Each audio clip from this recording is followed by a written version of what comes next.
Hello बच्चों, welcome to the cham 22 practice session and आज का टॉपिक इज कॉम्प्लेक्स नंबर। तो let's start solving some question. पहला question क्या है? Let a is equal to, this is purely imaginary,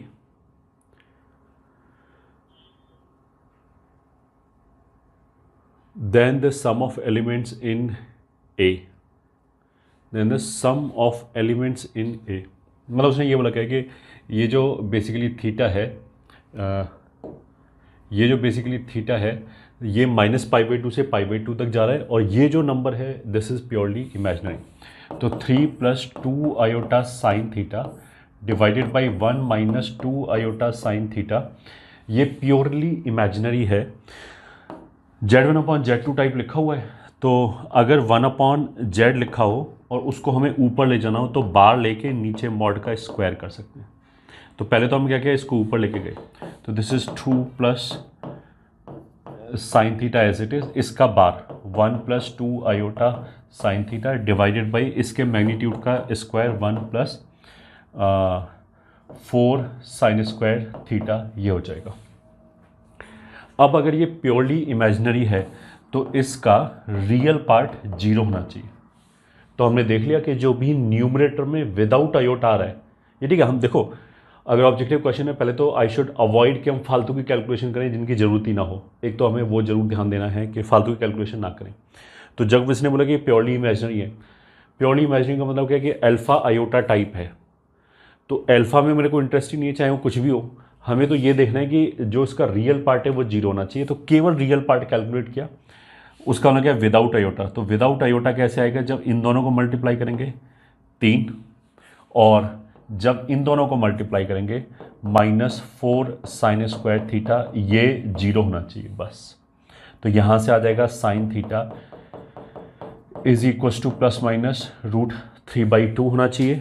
theta कहाँ से कहाँ तक जा रहा है, -π/2 से और पाई तक जा रहा है।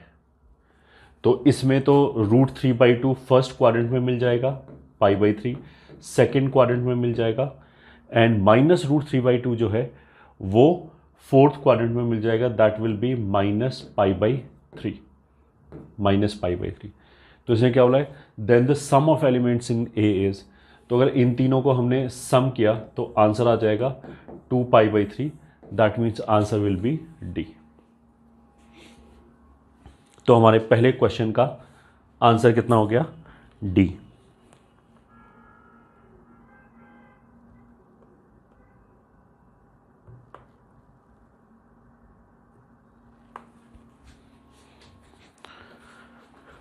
नेक्स्ट क्वेश्चन पे चलते हैं, second. If Z0 is the root of the quadratic equation x² + x + 1 = 0, तो ऑफकोर्स इसका रूट तो ओमेगा एंड ओमेगा स्क्वायर होता है।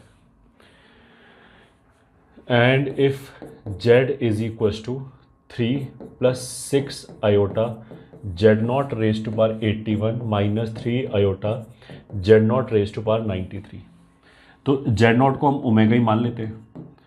तो Z0 का जो क्यूब है वो 1 आ जाएगा।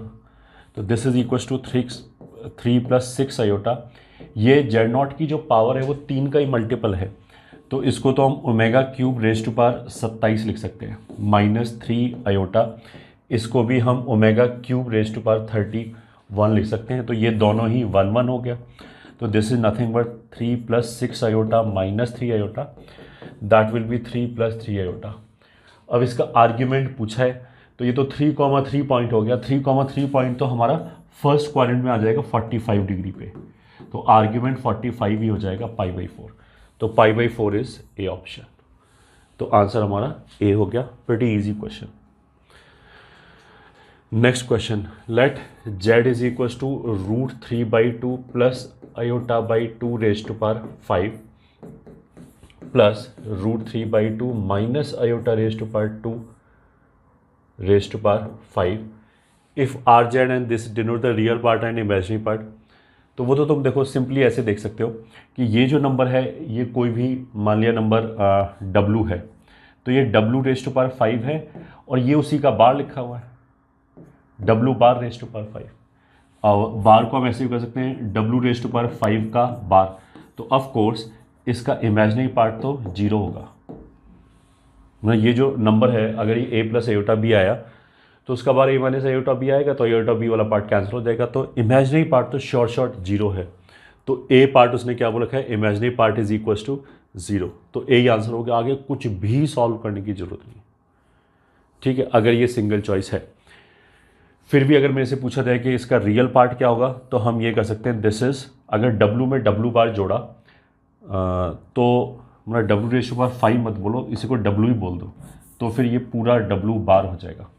w is not cube root of unity, it can be any complex number.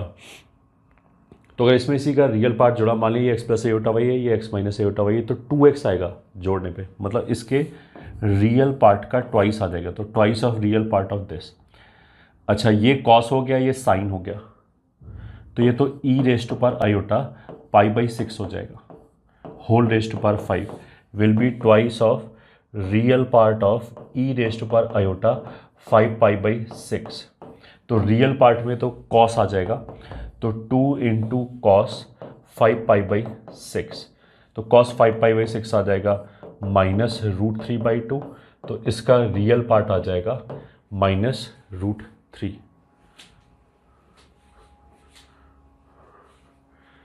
तो इससे आंसर डी भी सही आ जाएगा, डी इज ऑल्सो करेक्ट। तो इसके तो मल्टीपल आंसर हो गए।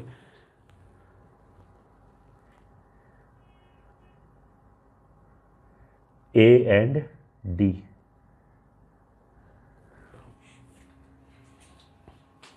ए एंड डी दोनों आंसर है में से।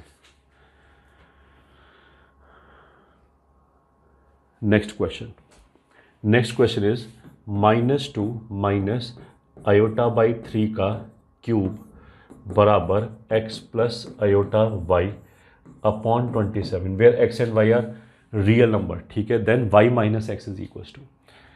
अब देखो कुछ भी क्वेश्चन में शुरू करने से पहले मैं क्या देखूं कि x और y रियल नंबर बोल रखा है, तो राइट हैंड साइड में अननोन्स हैं x एंड y, और वो भी सेपरेटेड है, रियल पार्ट अलग है, इमेजिनरी पार्ट अलग है।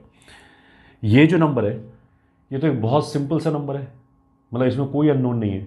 तो अगर मैं इसका क्यूब ओपन कर लूँ तो यहाँ एक कांस्टेंट आ जाएगा, अब वो इमेजिनरी कांस्टेंट होगा, कॉम्प्लेक्स कांस्टेंट होगा, वो चलेगा, उससे कोई फर्क नहीं पड़ता। बट सीधा सीधा हम कंपेयर करेंगे तो एक्स और वाई सीधा सीधा आ जाएगा, कुछ भी एक्स्ट्रा सॉल्व करने की जरूरत नहीं। तो अगर इस 3 को बाहर निकालें तो 3 क्यूब 27 कैंसिल हो गया, ये हो जाएगा -6 माइनस आयोटा का क्यूब, उसमें से हम क्या करते हैं माइनस को बाहर निकाल देते हैं, तो will be x plus iota y. बहुत सिंपल है, अब निकालो तो minus a cube 216 plus b cube iota का cube will be minus iota, plus हो जाएगा 3ab तो 18 आयोटा and 6 plus iota as it is, this is x plus iota y। तो यहाँ से x आ जाएगा रियल नंबर, एक तो ये -216 और एक ये हो जाएगा -18 माइनस माइनस प्लस 18, ये हो गया। और जो y इमेजिनरी पार्ट है वो माइनस माइनस प्लस मतलब 1 हो गया, और एक ये हो जाएगा -18 इंटू 6, तो that is 108। So this is -107 and this is -198। अब इसने पूछा क्या है y माइनस एक्स, तो उल्टा घटा दिया, तो उल्टा घटाने में प्लस हो जाएगा, तो ये हो जाएगा 91, तो 91 मतलब A is the correct answer. Next question, let z be a complex number such that mod z plus z बराबर 3 प्लस आयोटा, then mod z is equals to. तो हम इसको तो सिंपल इक्वेशन है x प्लस आयोटा y मान लेते हैं, तो ये आ जाएगा √x² plus y² plus x plus iota y बराबर 3 plus iota. Real part and imaginary part को अलग अलग कंपेयर किया तो √x² plus y² plus x बराबर 3 आ जाएगा and y is equal to 1 आ जाएगा। y इज इक्वल टू 1 इसमें रखा तो ये आ जाएगा रूट एक्स स्क्वायर प्लस 1 बराबर 3 माइनस एक्स, इसको उधर ले जाते हैं। अब इसको हम कर देते हैं स्क्वायरिंग, तो आ जाएगा एक्स स्क्वायर प्लस 1 बराबर x square plus 9 minus 6x, ये कैंसिल हो गया। तो 6x बराबर 8, x बराबर 4/3। तो मॉड जेड हो जाएगा रूट एक्स स्क्वायर मतलब 16/9 प्लस 1, तो इट इज़ 5/3। 5/3 मतलब ऑप्शन विल बी बी। तो बी आंसर हो गया। नेक्स्ट क्वेश्चन पे चलते हैं। If Z minus alpha upon Z plus alpha is purely imaginary number, तो मतलब it is something like iota times beta, ठीक है। And mod Z is equal to 2, ठीक है, magnitude of Z is 2, then uh value of alpha is, alpha निकालना है, ठीक है।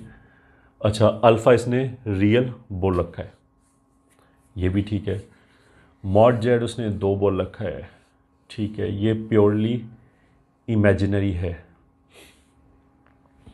तो अगर ये प्योरली इमेजिनरी है तो दिस प्लस इसी का बार। अब बार लेने में जब हमने बार लिया तो जेड का बार आ जाएगा, एल्फा का बार आ जाएगा, बट एल्फा बिकॉज रियल है तो उसका बार तो एल्फा ही होगा। ये भी जेड का बार आ गया, ये आ गया 0, क्रॉस मल्टीप्लाई किया तो ये आ जाएगा z z bar minus alpha z bar plus alpha z minus alpha square plus z z bar plus alpha z bar minus alpha z minus alpha square बराबर 0, ये आ गया। तो जेड जेड बार तो मॉड जेड का square हो गया और ये भी उतना ही हो गया, तो ट्वाइस ऑफ मॉड जेड का स्क्वायर। एल्फा जेड बार ये कैंसिल हो गया, ये भी कैंसिल हो गया, बराबर 2 एल्फा स्क्वायर, तो 2 कैंसिल, एल्फा बराबर प्लस माइनस मॉड जेड बराबर प्लस माइनस 2। तो इसने अ वैल्यू क्यों बोला है, बिकॉज 2 वैल्यू हैं, तो -2 और 2 दोनों आंसर है, इसमें से -2 है नहीं, तो 2 आंसर हमारा कितना हो गया, ए। नेक्स्ट क्वेश्चन की तरफ। If Z1 and Z2 are 2 complex number satisfying Z1 बराबर 9 and mod Z2 -3 -4 iota is equals to 4।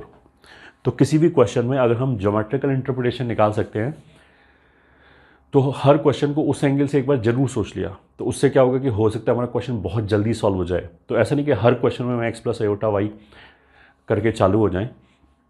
And this is the reason complex number बच्चों को थोड़ा सा टफ लगता है, ये ठीक है, बिकॉज कॉम्प्लेक्स नंबर का क्वेश्चन हो सकता है कि कोऑर्डिनेट की तरह सॉल्व हो रहा हो, x plus iota Y simply रख के, हो सकता है कि सिंपल एल्जेब्रिक मैनिपुलेशंस हो भी सकता है कि वेक्टर की तरह सॉल्व हो रहा हो। तो थोड़ा सा प्रैक्टिस करोगे तो यूल गेट ए इनसाइट कि किस क्वेश्चन में कैसे अप्रोच से चलें। तो जैसे अगर हम इसकी बात करें, mod Z1 is equal to 9 का मतलब क्या है कि एक सर्कल के ऊपर Z1 लाई कर रहा है जिसका सेंटर ओरिजिन है एंड रेडियस 9 है। फिर दूसरा ये हो गया, ये एक सर्कल के ऊपर लाई कर रहा है जिसका सेंटर 3,4 है एंड रेडियस कितना है 4। तो अगर ये 3,4 है तो ओरिजिन से इसका डिस्टेंस तो 5 हो गया और इनकी रेडियाई का डिफरेंस भी 5 हो गया। तो मतलब जो एग्जैक्ट डायग्राम है फिर वो ऐसे है,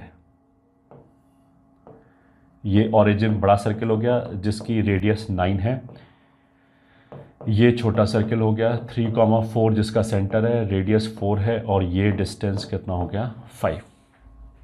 अब पूछते हैं then the minimum value of mod Z1 minus mod Z2, मतलब एक पॉइंट इस सर्कल पे है Z1, दूसरा पॉइंट इस सर्कल पे है Z2। Mod Z1 minus Z2 का मतलब क्या है, इन दोनों के बीच का डिस्टेंस। तो इन दोनों के बीच का डिस्टेंस मिनिमम कितना हो सकता है, ऑफ कोर्स इस पॉइंट के लिए 0 होगा, तो आंसर कितना हो गया हमारा ए, मिनिमम वैल्यू 0 है। अगर मैक्सिमम वैल्यू पूछा जाए तो एक पॉइंट तो हमने ये एक सर्कल पे ले लिया Z1 और Z2 इधर ले लिया, तो मैक्सिमम वैल्यू कितना आएगा 18, minimum value is 0। Next question, let Z is equal to √3/2 plus iota by two where iota is square root of -1, मतलब अपना नॉर्मल आयोटा ही है। इसको अगर हम लिखना चाहें तो ऐसे लिख सकते हैं साइन, तो e raise to power iota pi by 6 ये हो गया। Then 1 plus iota z plus z raise to power 4 plus iota z raise to power 8 whole raise to power 9। इसको सिंप्लीफाई करना है तो कोई दिक्कत नहीं है। 1 प्लस आयोटा इंटू इसको लिखते हैं e raise to power iota pi by 6 plus z raise to power 5 लिखने से e raise to power iota 5 pi by 6 plus iota z raise to power 8 लिखने से e raise to power iota 8 pi by 6 whole raise to power 9 ये आ गया।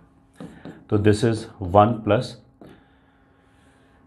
Cos pi by 6 इस iota से multiply होके हो जाएगा √3/2 आयोटा।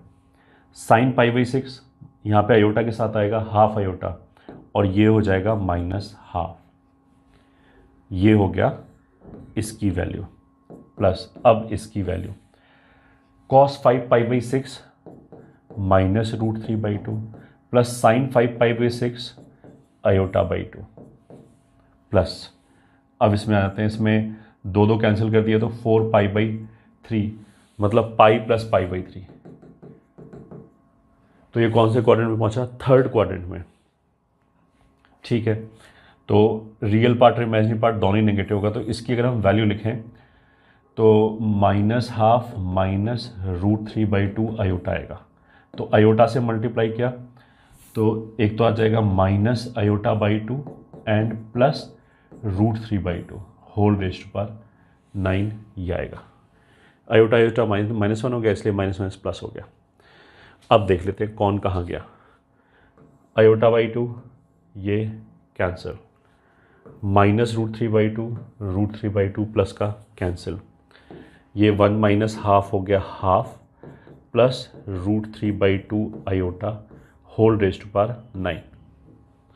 ये साइन की वैल्यू, ये कॉस की वैल्यू, तो हो गया e raise to power iota pi by 3 whole raise to power 9। तो that is e raise to power iota 3 pi, तो वो होता है -1 इज इक्वल्स टू -1। तो ए आंसर आ गया। नेक्स्ट क्वेश्चन पे चलते हैं। All the points of the set S, मतलब इसके अंदर एक पॉइंट है alpha plus iota upon alpha minus iota और अल्फा रियल है। ठीक है, lie on a straight line और सर्कल ऐसे करके ऑप्शन दे रखा है। इसमें मैं alpha plus iota alpha minus iota में हम सबसे बड़ी चीज़ क्या देख सकते हैं कि इनका मैग्नीट्यूड बराबर होगा, इसका और इसका मैग्नीट्यूड बराबर होगा अगर अल्फा रियल है। ये बोलना बहुत जरूरी है। अगर अल्फा ऊपर वाले का मैग्नीट्यूड √α² + 1 लिख सकते हैं, केवल कब लिख सकते हैं जब अल्फा रियल है। तो अगर मान लिया ये W है और इसका मैं ऐसे ही मॉड ले लूँ तो ये हो जाएगा alpha plus iota upon alpha minus iota का mod, which is equals to mod की प्रॉपर्टी से अलग अलग ब्रेक कर लें। ये तो मैं तुम्हें समझाने के लिए लिख रहा हूँ, अदरवाइज तो मैं ओरली बता सकता हूँ कि ऐसे हो जाएगा। But mind you alpha square + 1 केवल कब लिख सकते हैं जब अल्फा रियल है। तो दिस इज इक्वल्स टू 1। तो मतलब जो भी ये कॉम्प्लेक्स नंबर है उसका मैग्नीट्यूड हमेशा 1 है। दैट मीन्स ये तो एक सर्कल पे लाई कर रहा है जिसका सेंटर ओरिजिन है, रेडियस 1 है। बस स्ट्रेट लाइन ये तो हमेशा सेटिस्फाई हो रहा है, यही आंसर हो गया।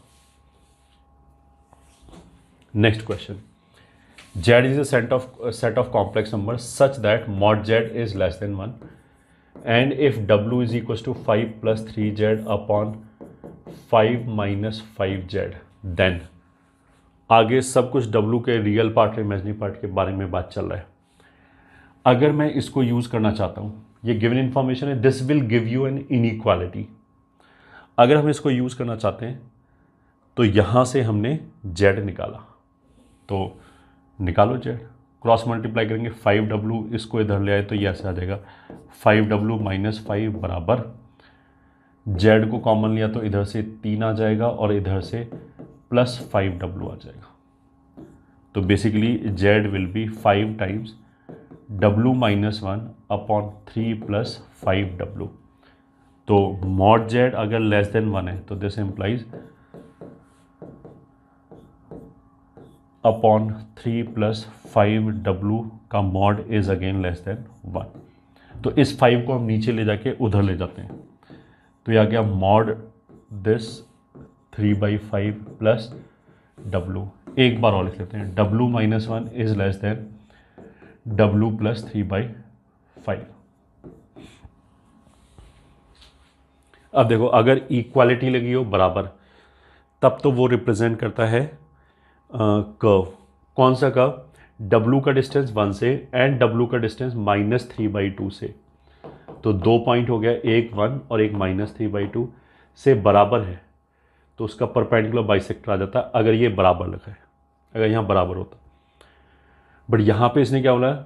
इनइक्वालिटी है, तो इस कर्व के एक तरफ का रीजन आ जाएगा। किस तरफ का रीजन? या तो लेफ्ट होगा या तो राइट होगा। अब इसने बोला कि w का डिस्टेंस 1 से कम है, मतलब -3/5 से ज़्यादा है, 1 से कम है, तो पॉइंट इधर होना चाहिए, तभी वो 1 के नियरर होगा। यहाँ पे ये पॉइंट लिया, दोनों से इक्विडिस्टेंट। इस लाइन के राइट पे कोई पॉइंट लिया तो वो 1 के नियरर हो जाएगा, और इस लाइन के लेफ्ट पे कहीं पे भी कोई पॉइंट लिया तो वो इसके नियरर हो जाएगा। तो इसके हिसाब से ये लोकस आ गया, पूरा जेड जो है वो इस लाइन के राइट पे रहेगा। अब ये लाइन क्या हो जाएगा? दिस प्लस दिस बाई 2, तो दिस प्लस दिस 2/5/2 हो जाएगा 1/5। तो ये दोनों तो रियल लाइन पे लाई कर रहे हैं, तो 1/5, ये वाला जो पॉइंट है वो अगर 1/5 है, तो इसमें कोई भी कॉम्प्लेक्स नंबर का रियल पार्ट 1/5 से बड़ा होगा, तो real part of w will be greater then 1/5। तो real part of w will be greater then 1/5, तो C is the correct option. यही आंसर हो गया हमारा। Next question, if a is greater then 0, अगर उसने बोल दिया कि a ग्रेटर देन 0 है, तो उसका मतलब क्या है कि a रियल नंबर हो गया, and z is equals to 1 + iota का square upon a - iota has magnitude √2/5, मतलब mod z is √2/5, then z bar is equals to. तो z बार निकालने के लिए हमें a चाहिए, a मिल गया तो सब कुछ मिल जाएगा, ठीक है। अगर हमें ये यूज़ करना है तो हमने इसका मॉड ऐसे ले लिया, तो 1 + आयोटा का स्क्वायर अपॉन a - आयोटा का मॉड इज √2/5। अब देखो, इस वाले केस में क्या है, मॉड को हम डिवाइड कर सकते हैं ऊपर नीचे और फिर इसके अंदर भी ले सकते हैं, तो ये तो हो जाएगा √2 का स्क्वायर, और a - आयोटा का मॉड हो जाएगा √a² + 1, और ये हो गया √2/5। तो ये 2 हो गया, तो ये हो जाएगा √10 बराबर √a² + 1। दोनों तरफ स्क्वायरिंग किया तो a² बराबर 9, a बराबर -3 एंड 3। अब इसने पॉजिटिव बोल दिया तो -3 को उठा दिया, तो a बराबर आ गया 3। तो देखो, अगर a की वैल्यू निकालनी होती तो हमें ये सब फालतू सिंप्लीफाई करने की ज़रूरत ही नहीं है, ठीक है, क्यों टाइम वेस्ट करें। अगर a की वैल्यू चाहिए होती, हमने तो ये प्रॉपर्टी लगा के निकाल दिया, बट यहाँ पे तो जेड बार चाहिए, उसका मतलब क्या है कि इसको हमें सिंप्लीफाई करना पड़ेगा। तो Z bar will be 1 - iota का स्क्वायर अपॉन a + आयोटा, ऐसे हो जाएगा, और a का वैल्यू हमने रख दिया 3, तो 1 - आयोटा का स्क्वायर अपॉन 3 + आयोटा। अब ये a + आयोटा b वाले फॉर्म में लिखा हुआ है, तो उसको सिंप्लीफाई करो। न्यूमरेटर में 1² इज 1, माइनस आयोटा का स्क्वायर इज इतना, -2 आयोटा, इसका बार ऊपर लेके 3 - आयोटा डिवाइडेड बाई मॉड का स्क्वायर। 1/z को हम ऐसे लिख सकते हैं, Z bar upon mod z का स्क्वायर। तो 9 और 1 हो गया 10, ये कैंसिल हो गया, -2 आयोटा से मल्टीप्लाई किया, अच्छा वैसे तो 2 से ये कैंसिल कर दिया, 5 कर दिया, तो माइनस माइनस प्लस आयोटा मतलब -1/5 एंड -3/5 आयोटा, -1/5 -3/5 आयोटा, मतलब बी आंसर हो गया। यही हमारा आंसर है। नेक्स्ट क्वेश्चन की तरफ चलते हैं, दैट इज 12th क्वेश्चन। इसमें क्या बोला है, if Z and W are 2 complex numbers. एक तो ये डब्ल्यू को देखते ही हम ये नहीं सोचेंगे कि क्यूब रूट ऑफ यूनिटी है, अगर ऐसा है तो वो लिखिएगा क्वेश्चन में, where W is imaginary cube root of unity, something like this. W and Z and W are 2 complex numbers such that mod of z into w is equals to 1 and argument of z minus argument of w is equals to pi by 2। तो ये तो उनके magnitude को relate कर रहा है और ये उनके आर्ग्यूमेंट को रिलेट कर रहा है। तो आर्ग्यूमेंट ऑफ z बराबर argument of w plus pi by 2 ऐसे है। तो मान लिया अगर ये थीटा है तो इसका आर्ग्यूमेंट कितना हो जाएगा, पाई बाई 2 प्लस थीटा। एक हम यहाँ पे भी मान सकते हैं कि w का मैग्नीट्यूड अगर r है तो z का मैग्नीट्यूड उसी का रेसिप्रोकल हो जाएगा। मतलब ये तो ऐसे हो गया कि z का मैग्नीट्यूड बराबर 1/w का मैग्नीट्यूड, तो वो 1/r हो जाएगा। इन दोनों से हम w को मान सकते हैं r इंटू ई रेस्ट पर आयोटा थीटा एंड z को मान सकते हैं 1/r इंटू ई रेस्ट पर iota theta plus pi by 2, sorry theta plus pi by 2। It is also iota upon r into e raised पर iota theta, ऐसे बोल दिया। ठीक है, अब देखो इसने हर जगह z बार w और w बार z की ही बात की है, तो हम भी ले लेते हैं w बार z। तो w का बार लिया तो वो जाएगा r इंटू ई रेस्ट पर minus iota theta into z as it is iota upon r e raised पर आयोटा थीटा। तो r कैंसिल, ई रेस्ट पर आयोटा थीटा कैंसिल, तो ये आयोटा हो गया। तो w बार z आयोटा हो गया। इस पूरे का बार ले लें, मतलब ऐसा नहीं कि मेरे को दोनों अलग अलग करके देखने की जरूरत पड़ेगी। इस पूरे का बार ले लें तो बार z पे आ जाएगा और राइट हैंड साइड पे आ जाएगा माइनस आयोटा। अब देख लो ये यहीं पे दिख रहा है, डी आंसर सही है और z बार, हाँ डी आंसर सही है, बस यही आंसर होगा। Next question, the equation mod of z minus iota is equals to mod of z minus 1। तो mod of z minus z1 बराबर mod of z minus z2 perpendicular bisector होता है। Iota का मतलब क्या है, 0,1, 1 का मतलब क्या है 1,0, इसका परपेंडिकुलर बाइसेक्टर। तो ये तो basically line x plus Y बराबर 1 हो गया। इसका जो परपेंडिकुलर बाइसेक्टर होगा वो तो y बराबर x होगा, दिस विल बी y बराबर x। कोऑर्डिनेट में जंप मार सकते हैं। तो लाइन थ्रू ऑरिजिन और जिसका स्लोप 1 होगा, तो बी आंसर हो गया। बस यही आंसर हो गया। अगर हमने ज्योमेट्रिकली इंटरप्रेट किया इसको तो बहुत जल्दी आंसर आ गया हमारा। Next question, z is a set of complex number, imaginary part of z is 10 and it satisfies 2z minus n upon 2z plus n बराबर 2 iota minus 1 for some natural number n। ठीक है, then imaginary part of z कितना हो गया 10 और मान लिया real part of z मान लिया x से, तो लिखा 2z मतलब 2x plus 20 iota minus n बराबर 2x plus 20 iota plus n into 2 iota minus 1। Right hand side को सिंप्लीफाई किया तो रियल पार्ट कैसे आएगा, इन दोनों को मल्टीप्लाई किया एंड 2x प्लस एन को -1 से मल्टीप्लाई किया तो -2x माइनस एन, और इन दोनों को मल्टीप्लाई किया तो -40, और इमेजिनरी पार्ट में आ जाएगा twice of 2x plus N and -20, ये हो गया आयोटा के साथ। रियल पार्ट और इमेजिनरी पार्ट को अगर अलग अलग बराबर किया तो यहाँ से रियल पार्ट है 2x माइनस एन बराबर -2x minus N -40 and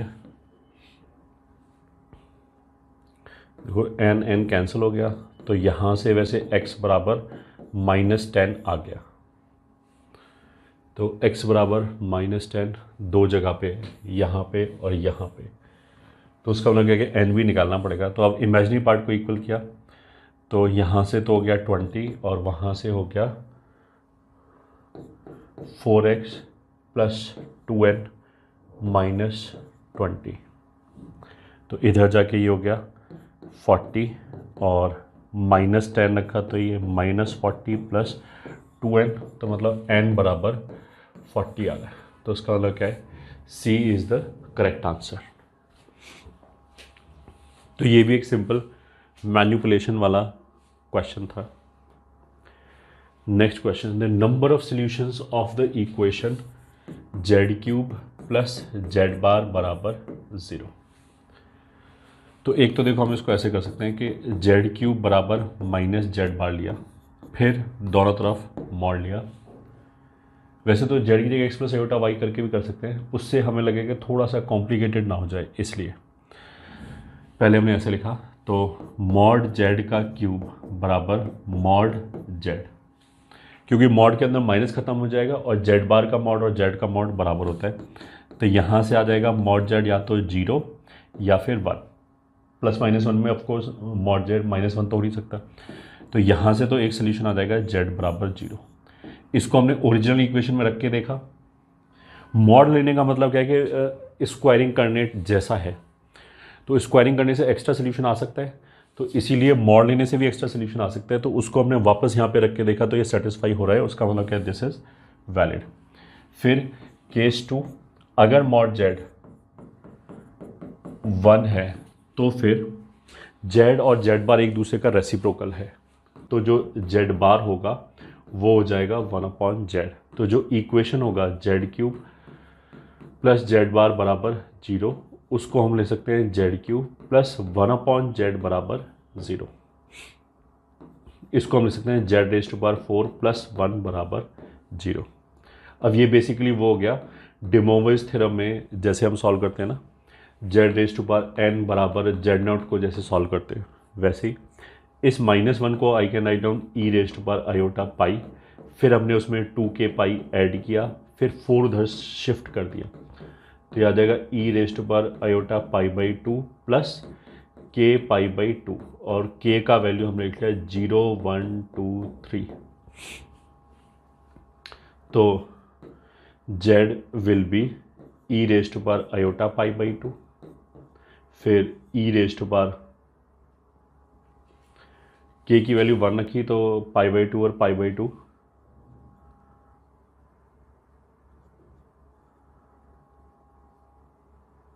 sorry pi by 4 आएगा, 4 को इधर शिफ्ट किया तो 4 आएगा, तो ये आयोटा पाई बाई 4 और ये हो जाएगा 3 पाई बाई 4। फिर e raise to power iota, अगर k का वैल्यू 2 रखा तो 5 पाई बाई 4। एंड वैसे तो हम सिंपली यही बोल सकते हैं कि ये जो इक्वेशन है इसमें कोफिशिएंट रियल है तो इमेजिनरी रूट पेयर में आएगा, तो एक इसका बार आएगा एक इसका बार आएगा। तो आयोटा रेज़ टू पावर ये जो है वो बेसिकली इसका बार है, एक e raise to power iota 3 pi by 2, तो 7 पाई बाई 4 ये आएगा। तो e raise to power iota pi by 4 को अगर हम रखेंगे यहाँ पे तो वो इसको सेटिस्फाई करेगा। इसका मैग्नीट्यूड ऑफ कोर्स 1 के बराबर है, तो ये वाली जो इक्वेशन है उसको सारे ही रूट सेटिस्फाई कर रहे हैं। तो नंबर ऑफ सॉल्यूशंस कितना हो जाएगा 5, तो देयर विल बी 5 सॉल्यूशंस। अच्छा, कुछ बच्चे इसमें ऐसे कंफ्यूज हो जाते हैं कि ये तो अगर हम जेड में बोलें तो ये क्यूबिक है, तो ये क्यूबिक नहीं है। अगर ये जेड बार नहीं होता, जेड होता, फिर तो ये पक्का क्यूबिक हो जाता। तो फिर उस क्यूबिक के तो एग्जैक्टली 3 रूट आएंगे, मेरे को कुछ भी सॉल्व करने की जरूरत ही नहीं है। बट यहाँ पे क्या है कि जेड बार लिखने से अगर उसको मैं जेड में कन्वर्ट करूँगा तो फिर वो कोफिशिएंट जो है वो मॉड जेड का स्क्वायर एक्स्ट्रा आएगा, फिर जो कोफिशिएंट्स हैं वो मतलब कांस्टेंट नहीं बचेगा, उसके अंदर मॉड जेड इन्वॉल्व हो रहा है। तो डायरेक्टली मैं नहीं बता सकता कितने सोल्यूशन आएंगे, तो I need to do this. 16 question में क्या बोल रखा है, if z cube plus 1/z cube का mod is less than equals to 2, then mod z plus 1/z can not exceed. उसका मतलब है कि इसका वैल्यू इन चारों में से किस वैल्यू के बराबर या उससे छोटा होगा। ठीक है, तो एक तो हो गया देखो सिंपल आईक्यू का, अगर ये सिंगल चॉइस क्वेश्चन है, अगर ये सिंगल करेक्ट क्वेश्चन है तो फिर ऑब्वियसली आंसर क्या होगा, इनमें से जो भी सबसे बड़ा होगा वही आंसर होगा, मेरे को कुछ भी सॉल्व करने की जरूरत नहीं है अगर क्वेश्चन करने वाले ने सही बताया है तो ये 1.4 हो गया, ये उससे भी छोटा उससे भी छोटा, मतलब आंसर तो ए है। अगर क्वेश्चन बनाने वाले ने सही बनाया है तो इनइक्वालिटी में यही दिक्कत होती है।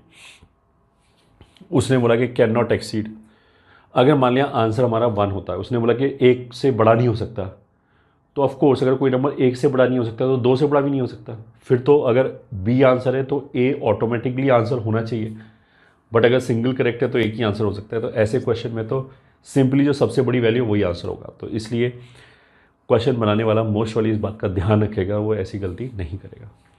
तो हम तो क्या करते हैं कि लेट जेड प्लस 1/z को x मान लिया, फिर हमने दोनों तरफ कर दिया क्यूब, तो z प्लस 1/z का होल क्यूब बराबर x क्यूब बराबर, इसको ओपन किया तो वो आ जाएगा Z cube plus 1/z cube plus 3z 1/z and z plus 1/z, ये कैंसिल हो गया, इसको वापस x बोल दिया तो ये हो गया x क्यूब माइनस 3x बराबर z cube plus 1/z cube, ये बचा।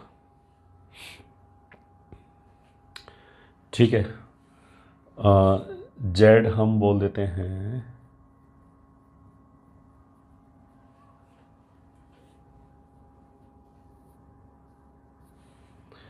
चलो ठीक है।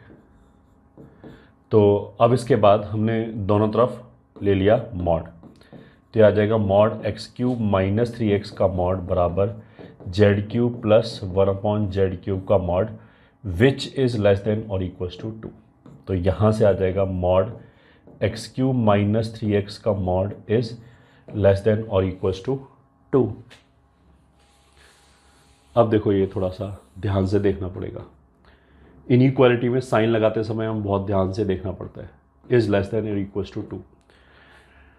ट्राइंगल इनइक्वालिटी से a माइनस बी का mod will always be greater then और इक्वल्स टू a का मॉड माइनस b का मॉड, ऐसे आएगा। तो दिस इज करेक्ट स्टेटमेंट। तो यहाँ से इन दोनों जगह से आ जाएगा mod of x cube minus 3 mod x minus 2 is less than और इक्वल्स टू 0।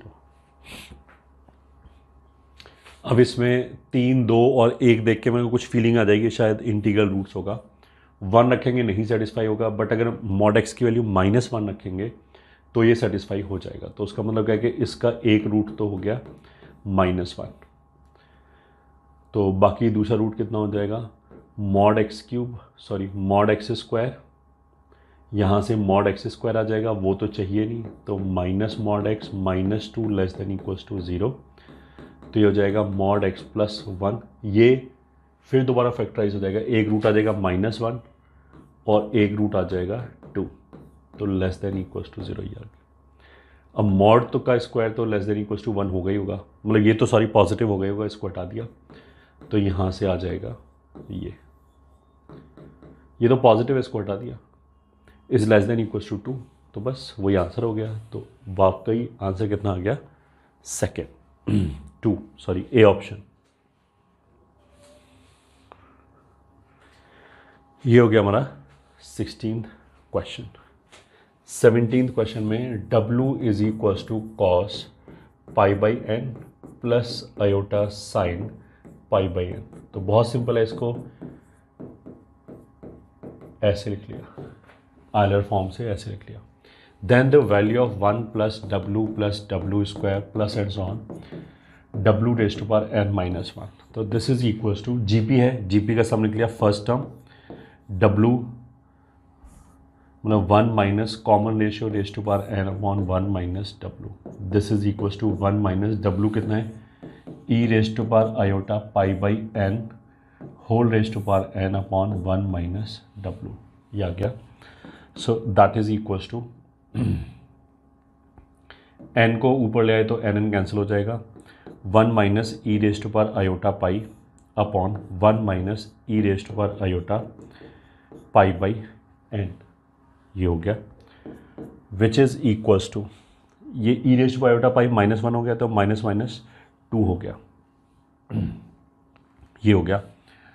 अब ये हमने क्लास में बोला था कि 1 प्लस ई रेस्ट पर आयोटा थीटा होता है 2 cos θ/2 इंटू ई रेस्ट पर आयोटा θ/2, ये होता है। फिर हमने बोला कि अगर इसमें हम थीटा की जगह पाई प्लस थीटा रख दें, तो यहाँ जो पाई प्लस थीटा आएगा उसमें पाई को अलग करेंगे तो ई रेस्ट पर आयोटा पाई -1 होता है, तो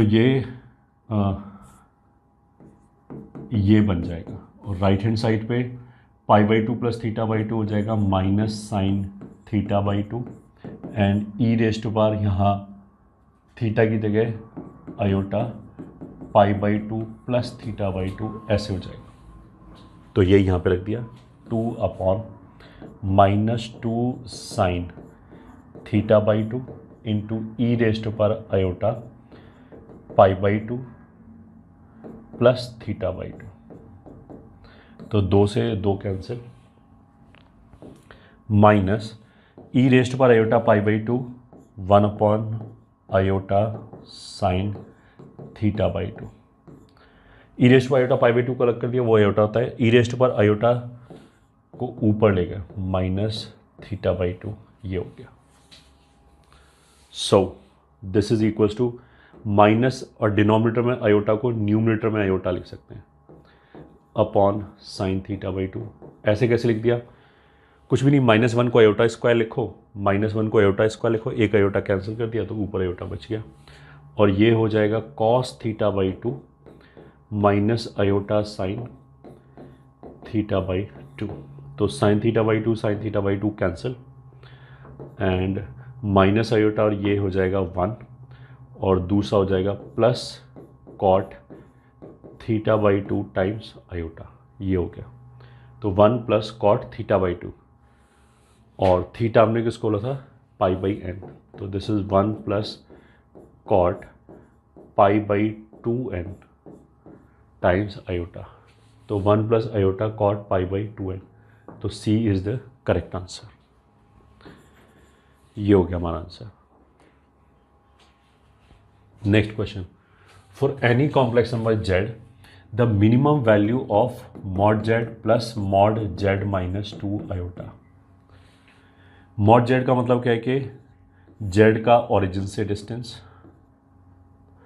और z माइनस 2 आयोटा का मतलब क्या है कि 1.2 आयोटा से डिस्टेंस। तो अगर ये पॉइंट P है, मान लिया ओरिजिन O है और ये मान लिया A है, तो this is nothing but OP plus PA, ये लिखा हुआ है। तो दिस प्लस दिस का मिनिमम डिस्टेंस OA के बराबर ही होगा, तो it is always greater than equals to OA, और OA का डिस्टेंस कितना है 2। अगर पॉइंट P यहाँ बीच में आ जाए तभी दिस प्लस दिस 2 के बराबर होगा, बाकी दुनिया में कहीं पे भी चला जाए डिस्टेंस 2 से ज़्यादा ही होगा। तो 2 का मतलब क्या है, मिनिमम वैल्यू 2, तो आंसर सी। मतलब यहाँ पे इनइक्वालिटी आ गई कि this distance is greater then और इक्वल्स टू 2, मतलब या तो 2 के बराबर या 2 से बड़ा है, तो सबसे छोटी वैल्यू कितनी आ गई, 2 ही आ गई। Next question, omega is a imaginary cube root of unity. मतलब cube root of unity 1 omega omega square होता है, तो imaginary cube root of unity बोलने का मतलब क्या है कि 1 नहीं है, ओमेगा और ओमेगा स्क्वायर में से कोई भी एक ले लिया। Then the value of this expression, तो ये जो एक्सप्रेशन लिखा है ये लिखा है 2 3 फिर ऐसे ही n+1, तो जो गिवन सम है उसको हम ऐसे लिख सकते हैं, ये 1 + omega 1 + omega square 2 + omega 2 + omega square, तो हम r + omega and r + omega square लिख लिया। और पहला जो नंबर लिखा है इसको भी हम लिख सकते हैं 1 + 1 2 + 1, तो यहाँ पे लिख सकते हैं r + 1 का सिग्मा r बराबर 1 से लेके n तक, ये सब निकालना है। तो एक तो देखो इसको अगर हम r की तरफ से देखें, एक तो इसको सिंप्लीफाई कर सकते हैं, तो दूसरा अगर हम इसको एक तो सिंप्लीफाई कर लिया, r³ का टर्म आ जाएगा, r² का टर्म आ जाएगा, r का टर्म आ जाएगा, एंड कांस्टेंट टर्म्स आ जाएंगे। दूसरा जो हमने फैक्टराइजेशन बनाया था कि x³ -1 होता है, x -1 x - omega x - omega square, इसी में x की जगह माइनस एक्स रख दें तो x प्लस वन हो जाएगा, x plus one x plus omega square. अगर ये वाला फॉर्मूला याद है तो हमारा ये जो सिंप्लीफिकेशन है वो एक लाइन में हो जाएगा, r इज इक्वल टू 1 से लेके n तक, और इसको हम ले सकते हैं r क्यूब प्लस 1। ये हो गया।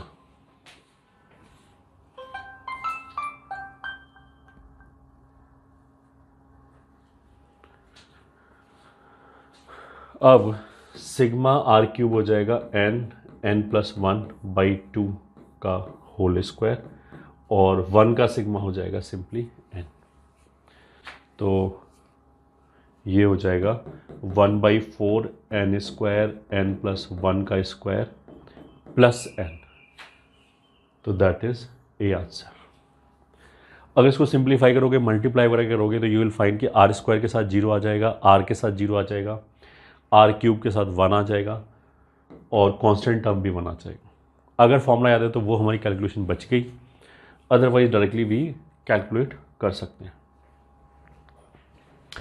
Next question, for the complex number z1 z2 z3 satisfying z1 minus z3 upon z2 minus z3 बराबर 1 माइनस आयोटा √3/2। तो पहले तो हम इसी को देखते हैं, हाफ कॉस की वैल्यू माइनस √3/2 साइन की वैल्यू। तो साइन की वैल्यू तो साइन 60 डिग्री √3/2 होता है, तो हो गया e⁻⁻ माइनस आयोटा π/3। ठीक है, फिर इसको हम ऐसे लिख सकते हैं z1 माइनस z3 बराबर z2 minus z3 into e⁻⁻ minus iota π/3। अब देखो हम इसको कैसे कैसे देखेंगे। ये जो है दोनों जगह क्या है, बेस z3, और z1 माइनस z3 को मतलब कि z1 और z3 को ज्वाइन करने वाला वेक्टर, और जिसकी डायरेक्शन z1 के टुवर्ड्स है। ये z2 और z3 को ज्वाइन करने वाला वेक्टर जिसकी डायरेक्शन z2 के टुवर्ड्स है। इस वेक्टर को केवल हमने 60 डिग्री से क्लॉकवाइज घुमा दिया तो ये वाला वेक्टर आ जाएगा। तो एक पॉइंट हमने लिया z3, z2 माइनस z3 मतलब ये पॉइंट मान लिया हो गया z2, इसको हमने 60 डिग्री से क्लॉकवाइज घुमा दिया। ठीक है, मैग्नीट्यूड दोनों का बराबर है। अगर मैंने दोनों तरफ मोड़ लिया, केवल घुमाया है इसने e⁻⁻ से, मैग्नीट्यूड चेंज नहीं होता, तो 1 माइनस 3 वाला वेक्टर आ जाएगा, मतलब ये z1 माइनस z3 हो जाएगा। क्लॉकवाइज घुमाया है तो ये हो गया 60 डिग्री। इन दोनों वेक्टर का मैग्नीट्यूड इक्वल है, तो ये दोनों लेंथ बराबर है। तो ऐसा करने से क्या होगा कि अगर मैंने इन दोनों पॉइंट को ज्वाइन कर दिया तो ये दोनों लेंथ बराबर है, इसलिए तो हो गया ये आइसोसेलेस ट्राइंगल के वर्टिसीज।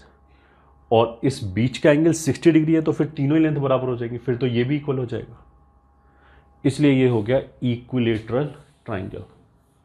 तो it is an equilateral triangle. यही हमारा क्या हो गया, आंसर। नेक्स्ट क्वेश्चन की तरफ चलते हैं। That is if a is positive, मतलब ए रियल नंबर है, and the equations z minus a square का mod plus z minus 2a is equals to 3 represents an ellipse. तो अगर ये मान लिया जनरल पॉइंट है जिसका लोकस लिखा हुआ है, ये एक दूसरा पॉइंट मान लिया a हो गया, ये वापस p हो गया, ये मान लिया b हो गया, तो ये ऐसे लिखा है pa प्लस pb बराबर 3 बराबर कांस्टेंट। तो ये एलिप्स का ही लोकस होगा, प्रोवाइडेड कि जो ये जो 2a है वो हमारा ए बी से बड़ा होना चाहिए। A b must be less than 3, a और बी के बीच का जो डिस्टेंस है। अब इसने अगर ए को रियल बोला है और पॉजिटिव बोला है, तो 2a एंड ए स्क्वायर, मतलब एक पॉइंट तो हो जाएगा ए स्क्वायर कॉमा 0, और दूसरा पॉइंट बी हो जाएगा 2a कॉमा 0। तो इन दोनों के बीच का जो डिस्टेंस ए बी हो जाएगा, that will be a square minus 2a। तो ए स्क्वायर माइनस 2a का mod must be less than 3, या फिर a square minus 2a should lie between 3 and -3। अब देखो अगर इसको इधर ले जाओगे, इसका सोल्यूशन निकालोगे तो आ जाएगा a belongs to r।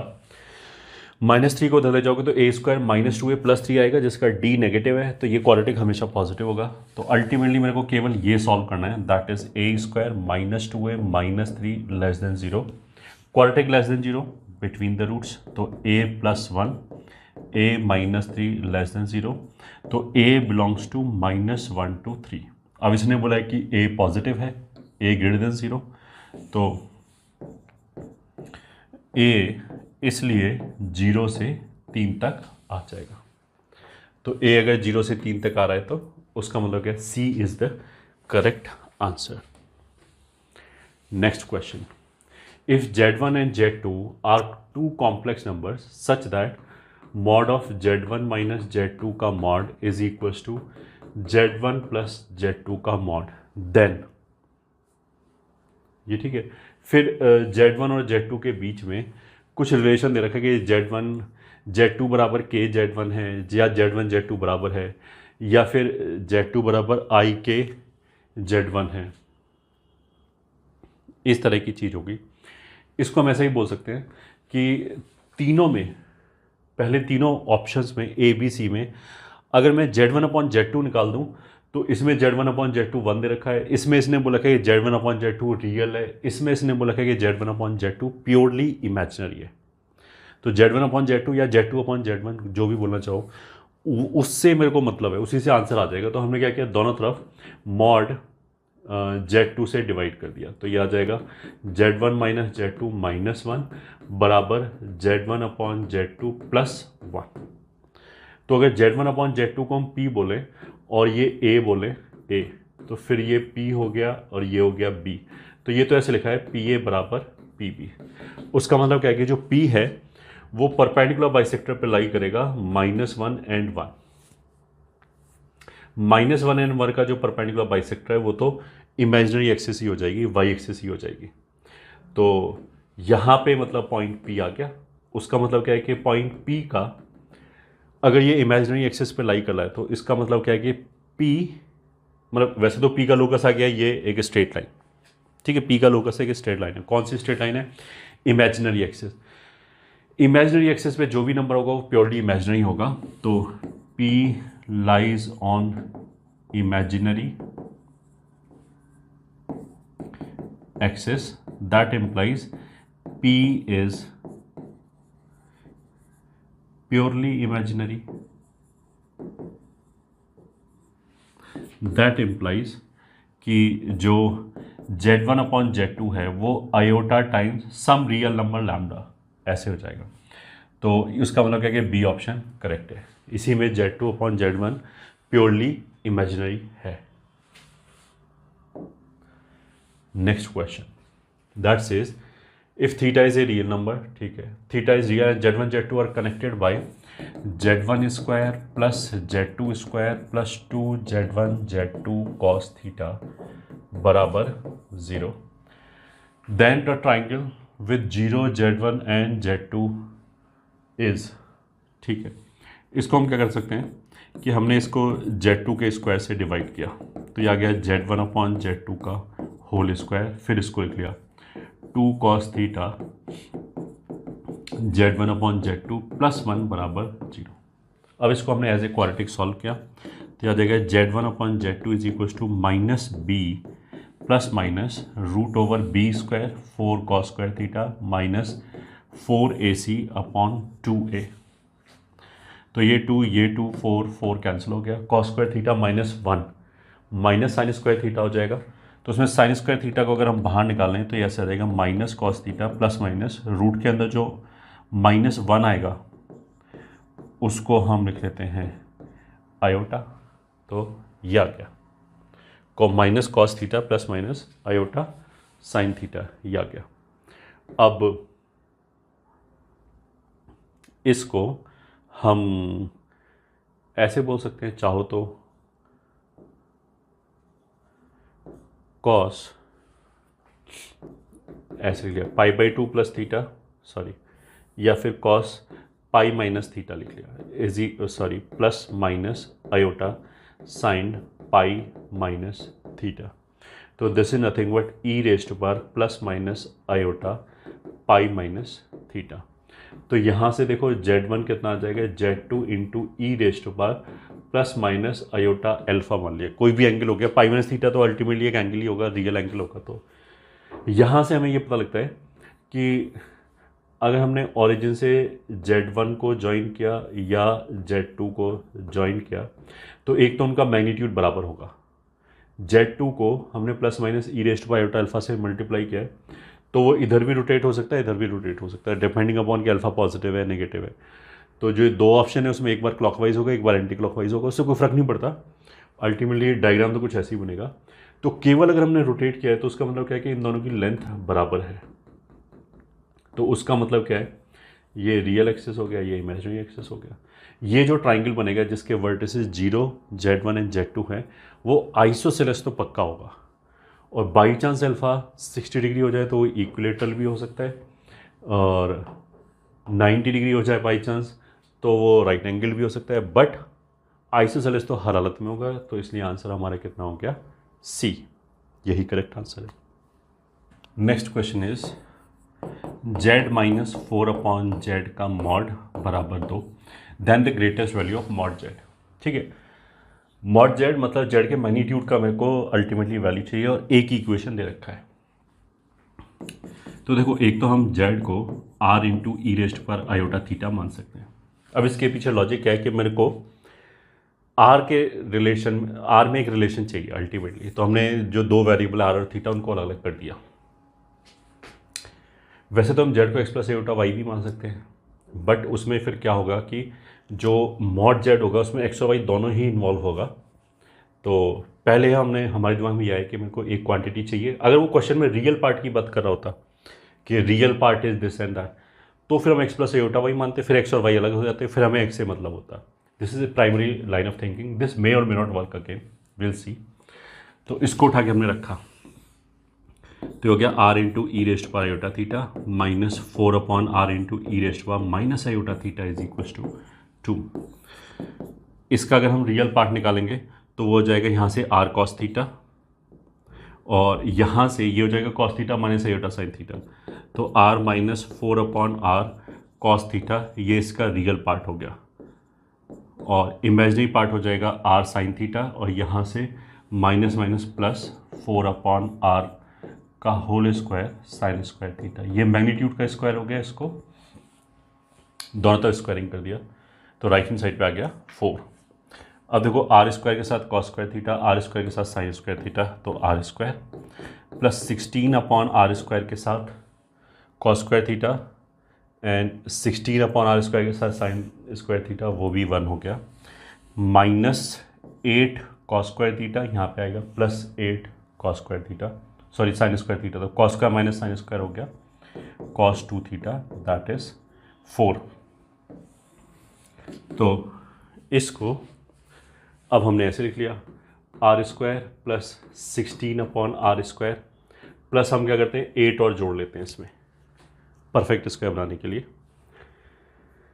Is equals to right hand side पे 8 और 4 कितना हो गया 12 प्लस 8 कॉस 2 थीटा, ऐसे हो गया। अब जो लेफ्ट हैंड साइड है वो गया 4/R का whole square is equals to, अब ये -1 से +1 तक जाएगा, तो उसका मतलब क्या है कि जो राइट हैंड साइड है 12 प्लस 8 कॉस 2 थीटा, जो राइट हैंड साइड है इसका वैल्यू कहाँ से कहाँ तक जाएगा। अगर ये +1 हुआ, एक बार लेट मी चेक, स्क्वायर 2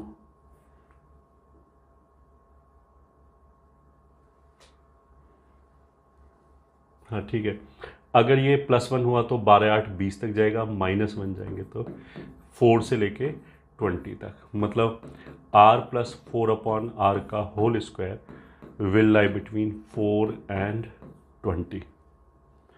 अब R plus 4/R square negative तो हो नहीं सकता, तो नेगेटिव साइड में तो हमें जाना नहीं है, ये हो जाएगा 2 एंड 2√5, ऐसे हो गया। तो अगर देखो यहाँ से देखें, R एक पॉजिटिव नंबर है, AM GM से देखें तो इसका GM कितना आ जाएगा 4, तो ये ग्रेटर देन इक्वल्स टू 2 तो हमेशा ही रहेगा। इसका सोल्यूशन तो आ जाएगा R belonging to capital R, मतलब basically capital R plus using AM GM, ऐसे दिख जाएगा। इसको तो मेरे को कुछ सॉल्व करने की ज़रूरत ही नहीं है। इसको देखें, इसको सॉल्व कर लेते हैं।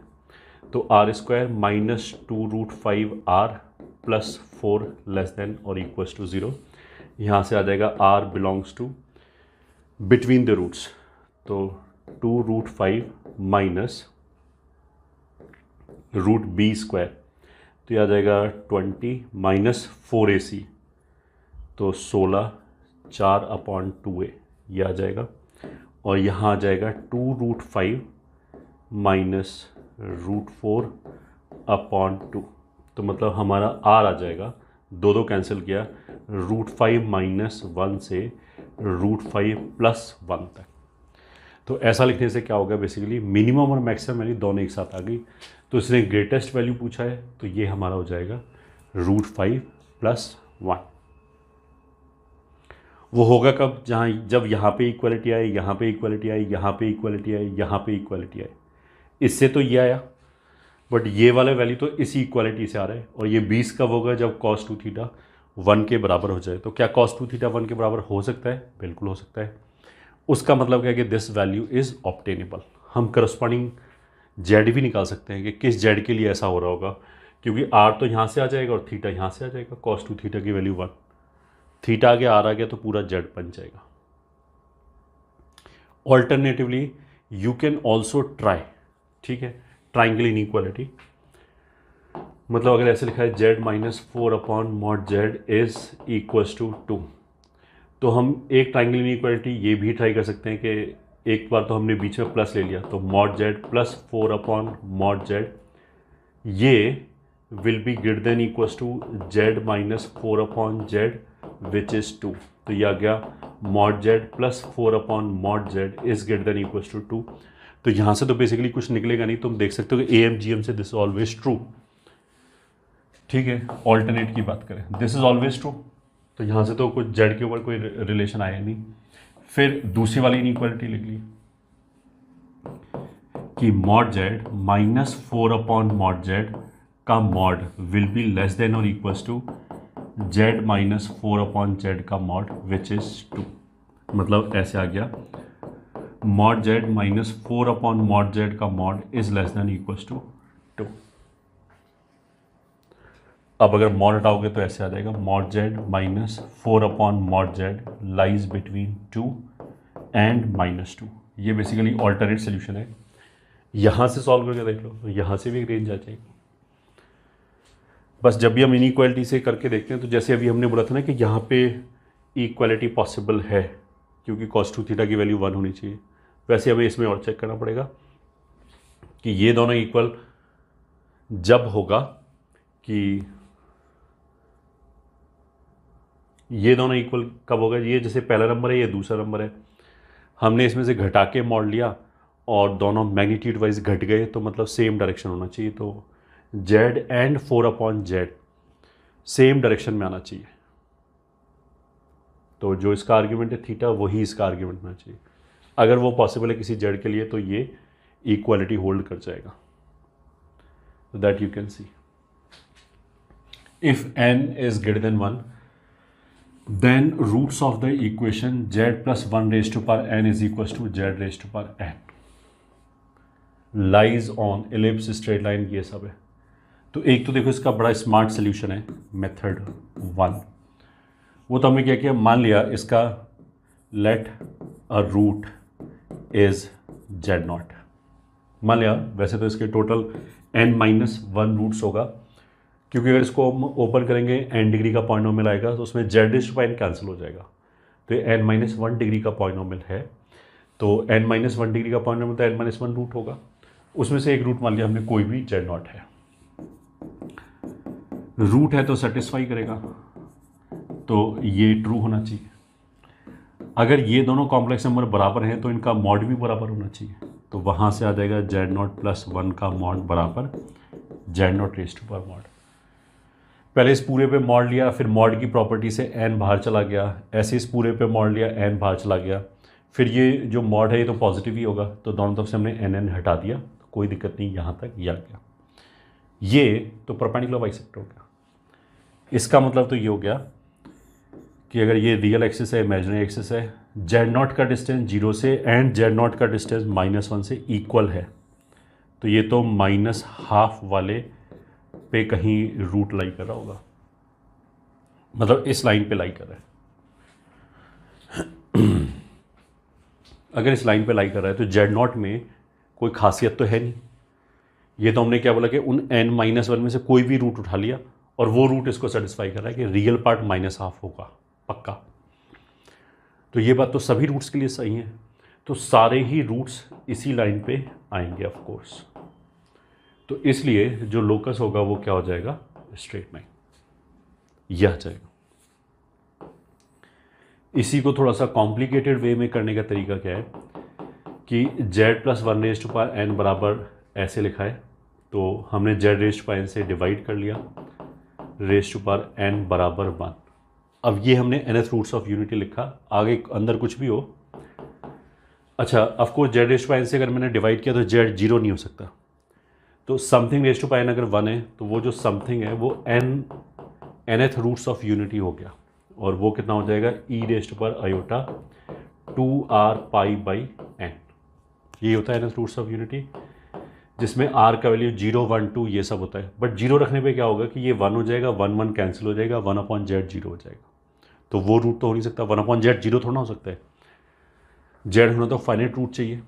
वैसे भी ओरिजिनल इक्वेशन में n-1 रूट्स है, तो यहाँ पे भी n-1 रूट्स ही होगा। तो इसलिए 0 का हमने छोड़ दिया क्योंकि इससे एब्सर्ड वैल्यू आ रहा है, वो फालतू रूट आ रहा है। उसके अलावा जब हम r की ऐसे लेंगे n-1 वैल्यूज़, तो वो सारे n-1 रूट्स आ गए। अब इसको सिंप्लीफाई कर लो, 1 को उधर ले गए, z को पलट दिया, तो ये आ जाएगा e⁻²r⁴n-1। इसको हमने सिंप्लीफाई करना सिखाया है, तो इसमें तुम देखोगे जो इसका रियल पार्ट है वो -½ आ जाएगा प्लस समथिंग टाइम्स आयोटा आएगा, यहाँ पे सम फंक्शन ऑफ थीटा आ जाएगा। तो रियल पार्ट हमेशा -½ है, इसलिए सारे रूट्स एक ही वर्टिकल लाइन पे लाई करेंगे, और जो आंसर है वो इसलिए डी हो गया। Next question, A B C are vertices of a triangle such that mod z1 बराबर mod z2 बराबर mod z3।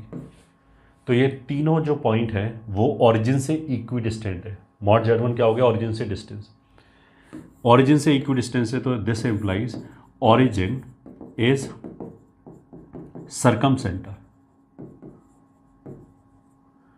Of triangle. Triangle का सर्कमसेंटर ही इक्वी डिस्टेंट होगा।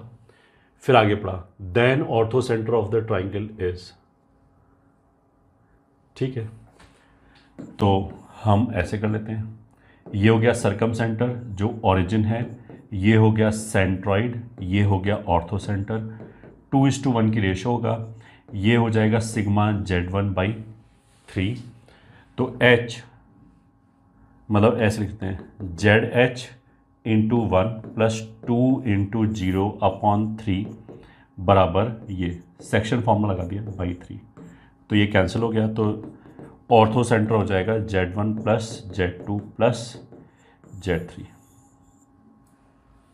ठीक है। इसको ऐसे ही बोल सकते हैं कि अगर ये 1 है तो ये पूरा जो लेंथ है वो 3 है, तो अगर ये वेक्टर, ऑफ कोर्स इसका पोजीशन वेक्टर है वो सिग्मा Z1/3 है, तो ये h का पोजीशन वेक्टर हो जाएगा 3 गुना करेंगे तो सिग्मा Z1 आ गया। तो आंसर हमारा कितना आ जाएगा, ए ऑप्शन। तो ये जो 2:1 की रेशो वाला क्वेश्चन है, ये वेक्टर में, कॉम्प्लेक्स नंबर में, स्ट्रेट लाइन में, सब जगह कहीं ना कहीं क्वेश्चन आ सकता है। This is very important concept, frequently asked concept. 27 question में बोला है कि Z1 + Z2 + Z3 0 है, and mod Z1 mod Z2 mod Z3 1 है। मतलब ये यूनी मॉडलर है।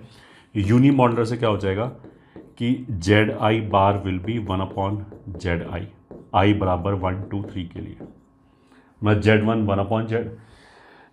बार 1/Z1 हो गया, Z2 बार 1/Z2 हो गया, एंड सो ऑन। हमने पहले इसका बार लिया, तो आ गया Z1 बार + Z2 बार + Z3 बार बराबर 0। फिर इसी चीज़ को यूज़ करके, मतलब यूजिंग दिस, इसको हम लिख सकते हैं 1/Z1 + 1/Z2 + 1/Z3 बराबर 0। इसमें अगर हमने LCM लिया तो Z1 Z3 plus Z1 Z2 कितना हो गया 0, ये 0 हो गया।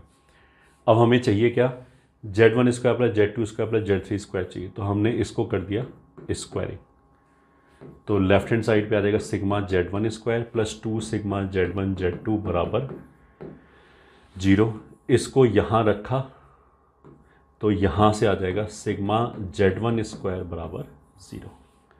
तो 0 का मतलब क्या है कि ये हो गया सी आंसर, सी आंसर हो गया। ये स्क्वायर प्लस स्क्वायर 0 कैसे हो गया, क्योंकि ये कॉम्प्लेक्स नंबर है। यहाँ पे ऐसा नहीं कि स्क्वायर जो है वो नॉन नेगेटिव होगा, ऐसा नहीं है, इमेजिनरी क्वांटिटी हो सकता है। फिर क्वेश्चन नंबर 28 में उसने बोला कि Z माइनस 25 आयोटा का mod is less than equals to 50। मतलब Z का डिस्टेंस इससे दैट इज 0,25 से 15 है, तो लोकस सर्कल आ जाएगा ऑफकोर्स। एक पॉइंट है 0,25, इससे 15 रेडियस का एक सर्कल आ जाएगा। तो ये हो गया real axis, origin, imaginary axis, 15 radius का एक सर्कल आ जाएगा। Then maximum of argument of Z minus minimum of argument. अब कोई भी जैसे पॉइंट ये Z है तो इसका आर्ग्यूमेंट क्या होगा, इसको ओरिजिन से ज्वाइन करो, तो ये वाला जो एंगल होगा वो आर्ग्यूमेंट होगा। आर्ग्यूमेंट की बेसिकली प्रिंसिपल वैल्यू की बात चल रही है ऑफकोर्स, ठीक है। तो मैक्सिमम किसका होगा, जो सबसे इधर होगा, क्योंकि फर्स्ट सेकंड क्वाड्रेंट में तो एंटी क्लॉकवाइज ही घूमेंगे, तो मैक्सिमम वाला पॉइंट तो ये हो जाएगा, और मिनिमम वाला जो पॉइंट है वो ये हो जाएगा। तो ऑब्वियसली अगर ये थीटा है तो ये भी थीटा हो जाएगा, ठीक है। यहाँ से अगर हम परपेंडिकुलर ड्रॉप करें तो ये हो गया 15, ये हो गया 25। अगर 5 हटा दें तो ये हो गया 3, ये हो गया 5। तो पाइथागोरस थ्योरम से ये 4 × 5 बराबर 20 होना चाहिए ये। तो जो आर्ग्यूमेंट ऑफ Z का maximum minus argument of Z का मिनिमम वैल्यू है वो कितना हो जाएगा 2 theta.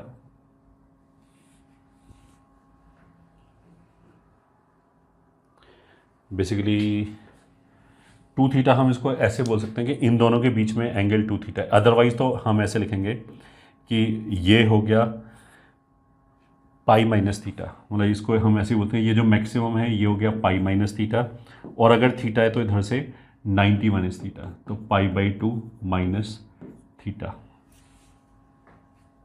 Sorry pi minus theta नहीं, pi by 2 plus theta and pi by 2 minus theta, ऐसे आएगा।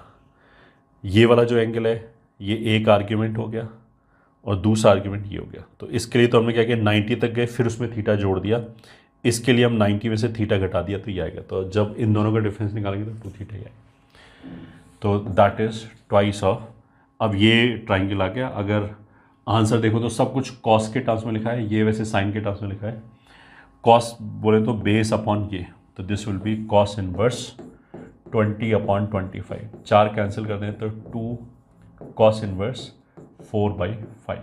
तो आंसर हमारा बी ऑप्शन हो गया। Next question 29, mod Z1 mod Z2 Z3 बराबर 1। तो मतलब ये इक्विलेटरल ये मॉड Z1 बराबर मॉड Z2 बराबर मॉड Z3 बराबर 1 का मतलब ये है कि ओरिजिन से इक्विडिस्टेंट है और डिस्टेंस 1 के बराबर है। तो origin is circumcentre and circumradius is 1, इतना पता लगा अभी में। फिर उसने बोला है कि सिग्मा Z1 बराबर 0। अब मैं इससे अगर 3 से डिवाइड कर दूं तो सिग्मा Z1/3 बराबर 0 रहेगा वो भी। दिस इज सेंट्रॉइड का कॉम्प्लेक्स नंबर। तो इसका मतलब क्या हो गया कि सेंट्रॉइड इज एट ओरिजिन। अगर सेंट्रॉइड भी ओरिजिन है एंड सरकम सेंटर भी ओरिजिन है तो इन दोनों को मिला के हम क्या बोल सकते हैं, triangle is an equilateral triangle. अगर इक्विलेटरल ट्राइंगल है तो जो एरिया होगा, area will be √3/4 A square which is √3/4। ए कितना होता है 2r साइन ए, और ये हो गया √3/2, आर का वैल्यू हो गया 1, तो ये का होल स्क्वायर। तो दिस विल बी √3/4 इंटू ये 2 और ये 2 कैंसिल कर दिया, √3 का स्क्वायर ये हो गया, तो 3√3/4। तो 3√3/4 मतलब ए आंसर हो गया इसका। Next question, shaded region is given by. देखो ये 2 लाइन है और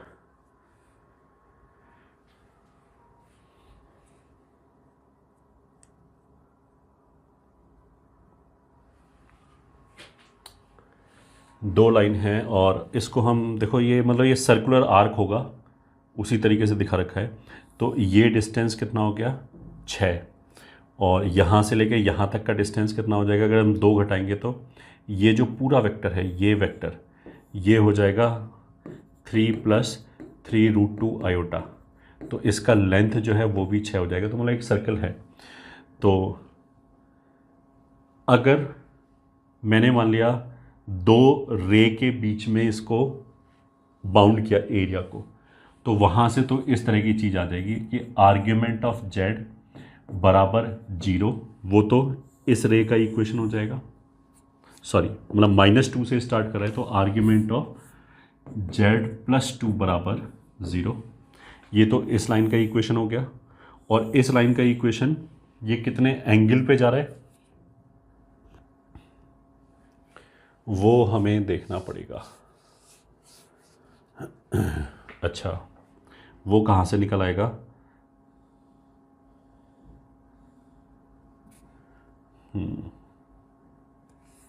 वो यही निकलेगा, दिस अपॉन दिस जो हो गया, ये 3√2/3, तो 3√2 y/x बराबर कितना हो जाएगा √2, सॉरी 3√2 कहाँ से गया, +3√3 आयोटा।